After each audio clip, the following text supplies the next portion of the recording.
મિત્રો હું 22 વર્ષની છું અને હું મારા માસીભાઈ ભેગી રહું છું। મારા મમ્મી પપ્પા ગામડાની અંદર રહે છે અને અહીંયા હું ભણવા માટે આવી છું, જેના કારણે મારા માસીભાઈ સાથે રહું છું। તે એકલો રહે છે અને તે પણ અહીંયા કામ કરે છે, તે કંપનીની અંદર કામ કરે છે, જેના કારણે તે સવારે જતો રહેતો હોય છે અને ત્યારબાદ રાતે ઘરે આવતો હોય છે। હું પણ સાંજે કોલેજથી ઘરે આવું છું અને અમારા માટે ખાવાનું બનાવતી હોઉં છું અને એને ખવડાવતી છું। નવરાશના સમયમાં હું રૂમમાં જતી રહેતી અને મારા મિત્રો સાથે વાતો કરતી હતી અને તે પણ રૂમની અંદર રહીને તેના મિત્રો સાથે વાત કરતો હતો। અમારી વચ્ચે વધારે વાત થતી નથી, પરંતુ ત્યારબાદ તેના મિત્રોએ અંગત કારણોસર તેની સાથે વાત કરવાનું મૂકી દીધું।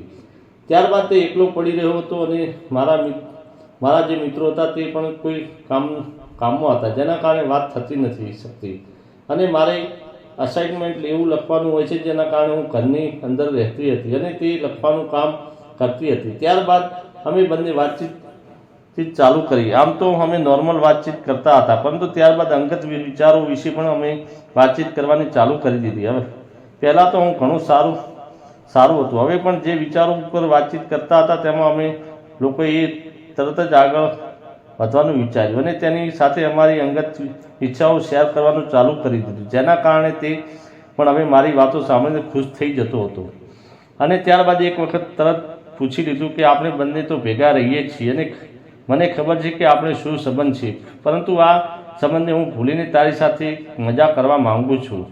તો મેં કહ્યું કે તું કહે છે તે વાત તો સાચી છે, પરંતુ મને તો ખૂબ જ ડર લાગે છે, તેવું તો કોઈ રીતે થઈ શકે અને કદાચ જો કોઈને ખબર પડી ગઈ તો શું થશે? ત્યારબાદ મેં તેને કહી દીધું કે જો હું કોઈને કહીશ તો ખબર પડશે, કાં તું કહીશ તો ખબર પડશે, પરંતુ આપણે કોઈને કહેવું નથી અને આપણે મજા કરી લેવાની છે, જેના કારણે તારી પણ ઈચ્છા સંતોષાઈ જશે અને મને મારી સાથે પણ ઘણી મજા પણ આવશે। તેના કારણે મેં તેને હા પાડી દીધી અને તરત અમે કહ્યું કે હું કંપનીની અંદરથી કાલે જ્યારે વહેલો આવીશ ત્યારે તું પણ વહેલી આવી જજે। એની વાત સાંભળીને હું ખૂબ ખુશ થઈ ગઈ હતી અને ત્યારબાદ સાંજના સમયે બંને ઘરે આવી ગયા। અમે બંને ભેગા જમી લીધું અને ત્યારબાદ અમે બંને લાઇટ બંધ કરીને અમે અગાશી ઉપર જતા રહ્યા। પહેલાં અમે એકલા વાતચીત કરતા હતા, પરંતુ હવે અમે બંને ભેગા હતા અને ત્યારબાદ અમે એકબીજાને ભેટી પડ્યા। ત્યારબાદ આખી રાત સુધી અમે બંને ભારે મજા માણી। મિત્રો, વિડીયો પસંદ આવ્યો હોય તો વિડીયોને લાઇક અને